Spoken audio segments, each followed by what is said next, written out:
작가 우혜자 씨가 쓴 수필집에 보면 이런 얘기가 나옵니다. 여자 홀몸으로 시골에서 농사일을 하면서 아들을 판사 만드신 노모가 있었습니다. 가을 거지가 끝나서 정성스럽게 준비된 양식들을 서울의 아들 집으로 이고 그 집을 향합니다.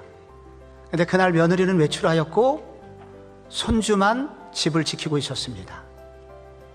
성공하고 잘난 아들 덕분에 며느리는 부잣집 며느리였고 그 부잣집 며느리 덕분에 집은 진귀한 물건들로 가득했습니다.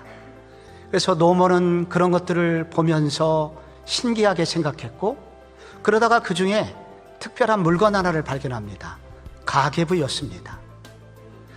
그런데 그 항목 중에 조금 이해가 안 가는 항목이 눈에 띄었습니다. 촌년 10만 원 이렇게 써 있는 겁니다.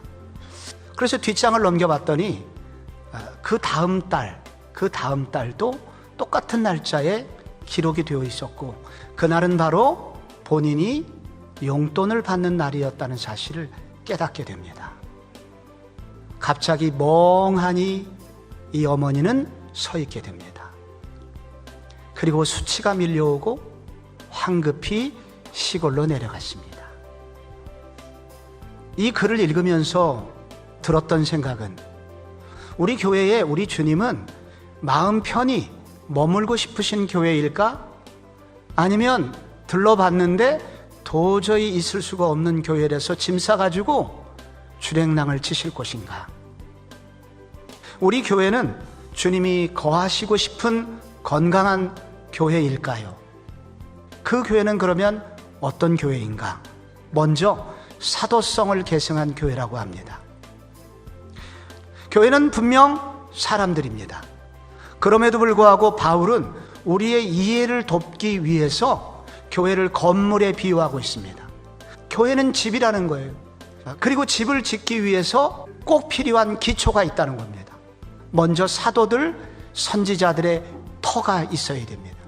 구약 성경과 신약 성경의 터 위에 세워진 교회를 말합니다. 그런데 여기에 모퉁이 돌이 나옵니다. 예수님을 의미합니다.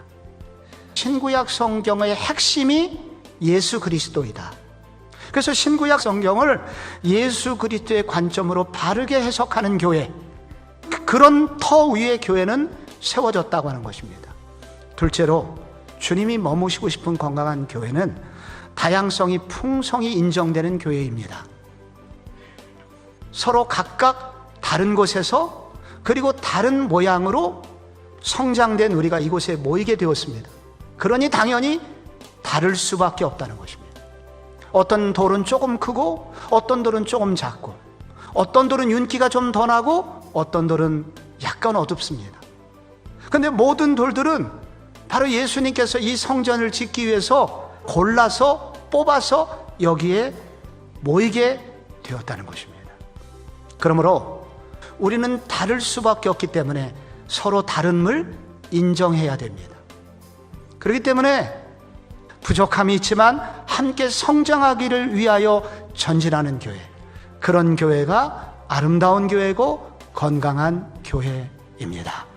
마지막으로 건강한 교회는 다른 교회를 낳고 이웃의 교회의 성장을 기뻐하는 교회입니다. 그의 안에서 건물마다 서로 연결하여 주 안에서 성전이 되어가고, 그러므로 우리는 이 구절 앞에서 적어도 두 가지를 생각해야 됩니다. 이웃교회 잘 되기를 기도해야 합니다. 이웃교회가 잘 되는 것을 기뻐하고 축복하는 일을 우리가 해야 된다는 것입니다. 또 하나는 또 다른 이웃교회가 생겨나기를 기도해야 된다는 것입니다. 건강한 가정은 건강한 아이를 낳듯이 바로 건강한 교회라면 건강한 또 하나의 교회를 출산할 수 있는 교회이어야 한다 말씀합니다. 주님이 머무시고 싶은 교회, 주님이 계속해서 함께하고 싶은 교회, 건강한 교회 되기를, 그리고 그런 교회 성도님들이 되시기를 예수 그리스도의 이름으로 축복합니다.